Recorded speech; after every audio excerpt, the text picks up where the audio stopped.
குமார் பேர் வச்சிருக்க என்னக்கா இது யாரையும் நீங்க பயங்கரமா ஃபன் பண்ணி விட்டுருவீங்க.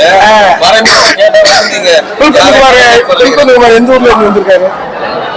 புல்குமார் நடிச்சார்ல அவர் எந்த ஊருக்காரு? காமிச்சிருக்கோம் படத்துக்கு மத்திய பிரதேச. அதுக்கு கதையில ஒரு விளக்கம் சொல்லியிருக்கோமா? உழைப்பு தேடி போனாருன்னு ஒரு விஷயம் சொல்லியிருக்கோம்ல, அதான் கதையில படத்தை பார்த்து அது அதுக்கான விளக்கம் இருக்குல்ல. நேரடியா மறைமுகமா சொல்லி நேரடியாவே விஜய் தாக்கிட்டீங்க. விஜய் வந்து தாக்கிட்டீங்க. இது எந்த கான்செப்ட்ல விஜய் வந்து படம் பாத்தியா? நீ பார்க்கல இல்ல பண்ணி இப்ப கிழவனுக்கு கதை சொல்ற மாதிரி அதாவது வந்து படம் பாத்தியாப்பா? நீங்க சொல்றது படம் பாத்தியா? விஜய் இல்லங்க, விஜய் சார தாக்கலை. நீங்க படம் பாருங்க, உங்களுக்கு புரியும். பார்க்காம பேசிட்டு அவங்க நாளா ரொம்ப தெளிவாயிடுச்சு. மக்கள் எல்லாமே வந்து படம் பார்க்காம கேள்வி கேட்கக்கூடாது.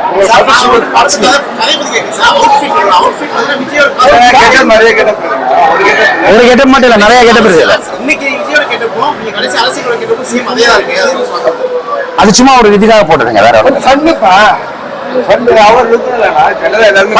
ரஜினி சாரி சொல்லியிருக்காங்க, கமல் சாரி சொல்லியிருக்காங்க, சீமான் சாரி சொல்லியிருக்காங்க.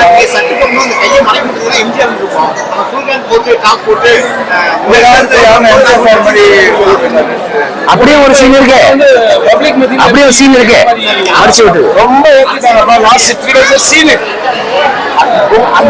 என்ன சொல்லுது?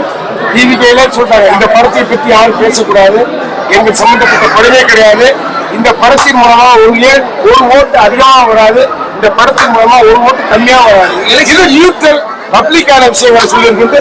தம் கடி சொல்லிட்டு மறுபடியும் எலெக்ஷன் டைம்ல இந்த படத்தை வந்து